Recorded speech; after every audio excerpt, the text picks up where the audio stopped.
What's up guys, it's Tommy here and welcome to a video where we need to talk about Mo Salah and his future at Liverpool FC, because there were loads of people, both journalists, pundits and also Liverpool fans, who questioned Mo Salah's future after his very public fight and spat with Jurgen Klopp on the touchline, and he didn't really, stop the rumors in a post-match when he was jokingly saying, if I speak today there will be fire, when he was asked to take questions in the mixed zone from the press, but that was taken out of context because he said it with a smile on his face, and of course journalists just went with the line out of context. Jurgen Klopp downplayed the incident. We spoke already in the dressing room, and for me it's done. The case is closed according to Jurgen Klopp. And let me know in the comments below, according to you, would you sell Mo Salah this summer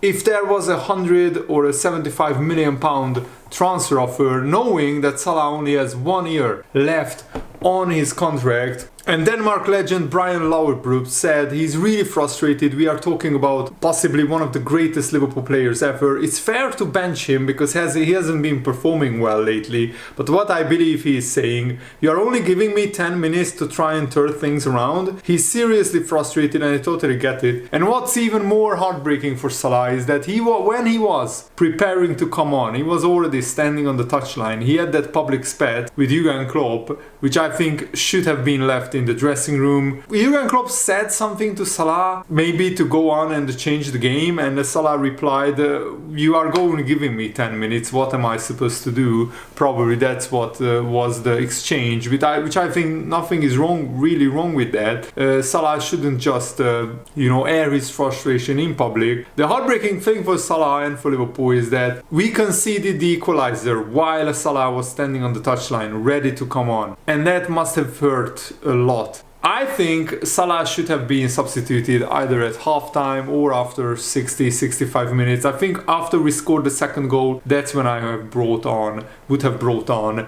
Mo Salah to try and turn things around, because 10 minutes is a really small window for Salah to change the game. And now, breaking news! While I was making this video, David Ornstein dropped the bombshell that Liverpool fully expect Mo Salah to stay at Liverpool this summer, and they are planning on the basis of Salah being part of their squad for next season. So unless Salah publicly comes out and says he wants to leave, and that's not the case at the moment, then he will stay and either see out his contract, or I want the new manager to sit down with Salah and ask him what he wants. And if he wants to stay at Liverpool for another 2 or 3 years, give him a new contract, because I think maybe with performance incentives in the contract as well, because I still think that Salah is a world-class player. Of course, I would wait probably to see how Salah does next season, but if you give him a performance incentivized contract, so you give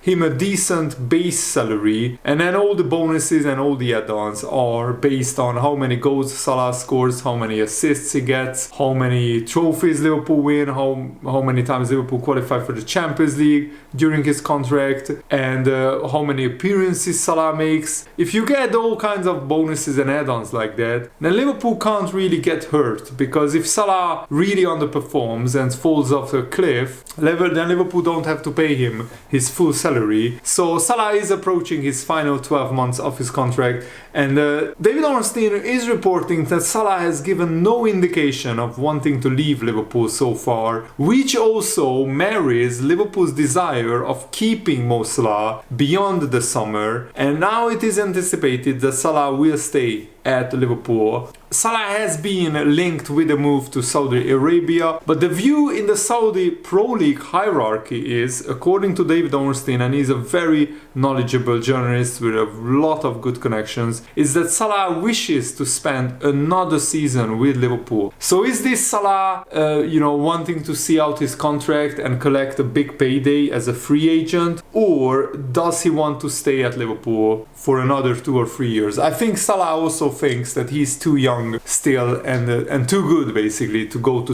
the Saudi Pro League, which is, let's be honest, a retirement league for big players to just collect a last big paycheck, and it's not really a competitive league as much as the Premier League is. And also remember, Liverpool are back in the Champions League, and I'm sure that Salah still wants to win the Premier League title, wants to win the Champions League, and with the new manager, of course, Salah believes that Liverpool have a chance to win it. Of course, we won't be favorites, far from it, but we have a chance. And David Ornstein crucially reports that there is still interest from the Saudi or Pro League, but it is less aggressive than it was when the Saudi League was investing very heavily in new talent last summer. And Al Ittihad were targeting Salah to help, lead their Club World Cup campaign. If Salah does not commit to Liverpool and it doesn't extend his contract, then the Saudi Pro League might focus on Salah next summer when he is 33 years old and there will be no transfer fee.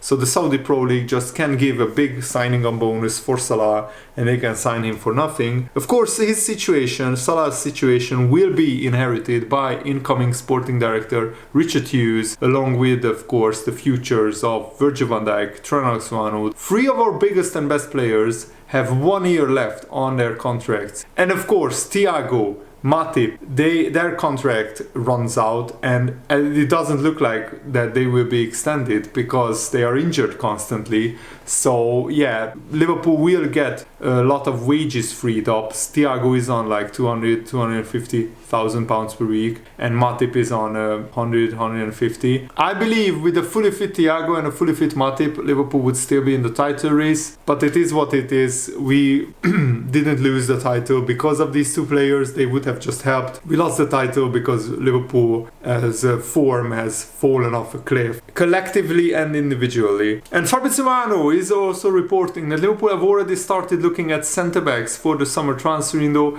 as one of the priority positions to cover. Liverpool conceded a lot more goals than Arsenal and Manchester City. We looked a lot less assured and we look a lot more vulnerable than it is required for a title-winning team, because Liverpool scored enough goals throughout the campaign. We just conceded too many in also the crucial parts of the season where our strikers hit a cold streak. Liverpool couldn't rely on their defense to keep clean sheets regularly. And I think a lot of people disrespected Salah a lot when he had that public spat with Jurgen Klopp, because he's the biggest current legend playing at Liverpool, and also he's one of the best players, one of the top 5 all-time greatest players to ever play for Liverpool, and he already had 5 times a longer goal drought than what he has right now. In his first season he scored 56 goals and assists combined in 47 games. Second season, 37 goal contributions in 50 games, then 35, then 34, and then 46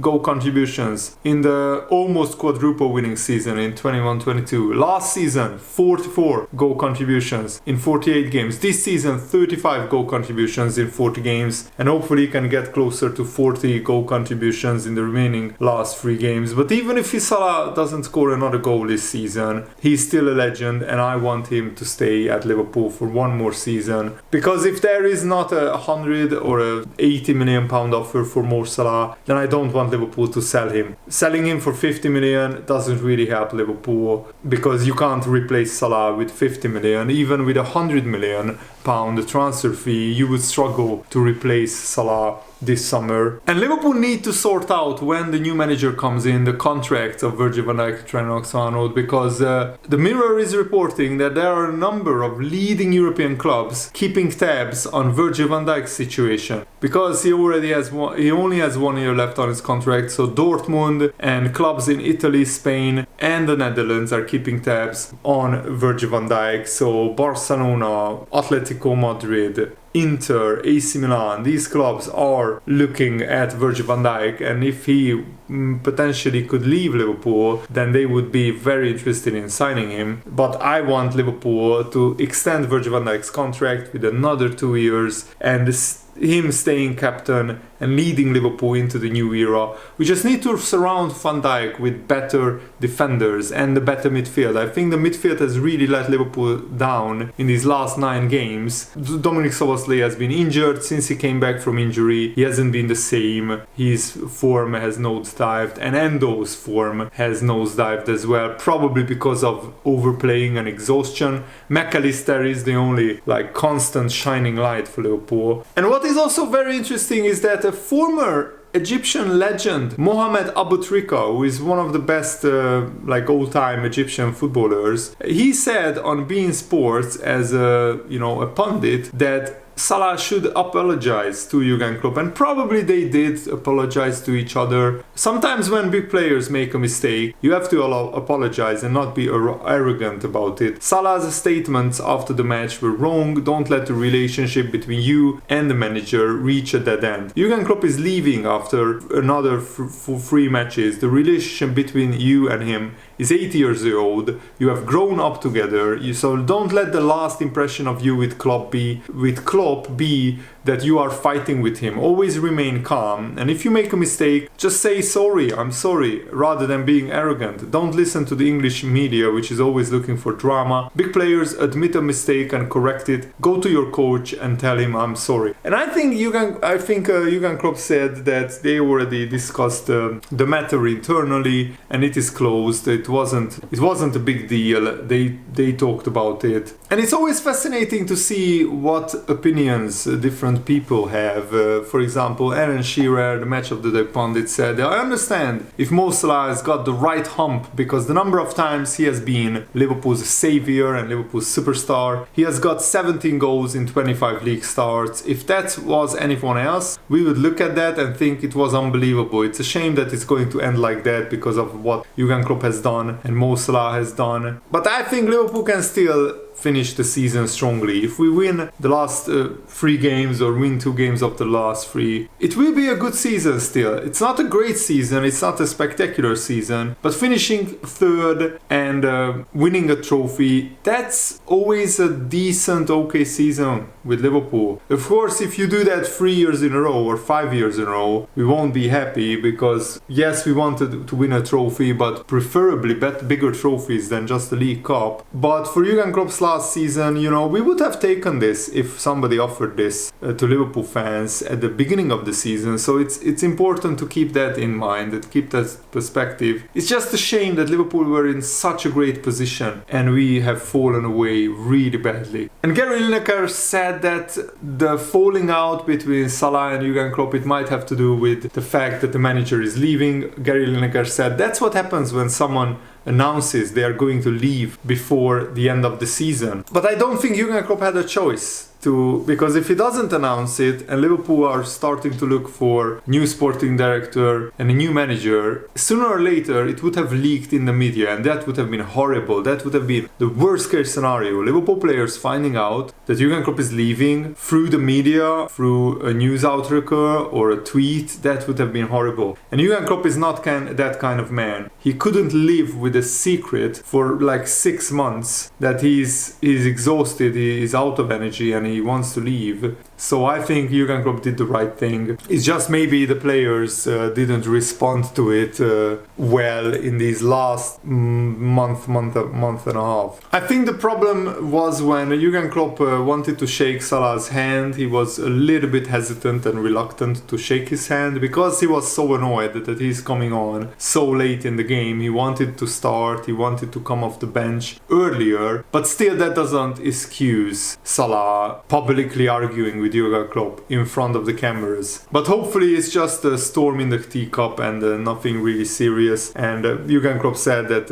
it's already dealt with. They discussed this internally. The harsh reality is that Salah didn't deserve to start with the performances that he has put in, and he knows that probably himself. The big players know when they don't perform, and that's why he was so angry as well. maybe angry at himself and angry at the situation, not just angry at Jurgen Klopp. When big players don't play, they are not happy, and of course he wanted to play, he wanted to make the difference, but even after he came on, he wasn't really great. I hope that Salah can sort out his form, and Liverpool need to train hard in this next week and go out all guns blazing against Tottenham and beat Tottenham, cement third place, and go from there and just try to win the last 3 games and send Jurgen Klopp off into the sunset, at least with a little bit of positivity and momentum. So yeah, that's my thoughts on the Salah Jurgen Klopp situation. What do you think about this? Let me know. Jamie Carragher said, Mo Salah and Jurgen Klopp are both Liverpool legends. We don't need to take sides. Salah is frustrated and angry with Jurgen that he's not playing, and at that moment he didn't want to fully embrace Jurgen Klopp, and of course Jurgen Klopp understandably was upset and took exception to that. Mo Salah was daft with his comment in the mixed zone, but let them sort it out and enjoy the last few weeks together. They have been a massive help to each other in all that has been achieved at Liverpool Football Club. And yeah, we need to look at the big picture. Both Mo Salah and Jurgen Klopp are the biggest legends of this Liverpool era. We don't need to take sides. We love both of them. Hopefully they will embrace and they will have still a good last 3 games, because I think it's important that Liverpool end the season with a little bit of positivity. That's it for today. Thanks for watching. Hope you enjoyed this. Have a nice day. See you later, guys. Goodbye.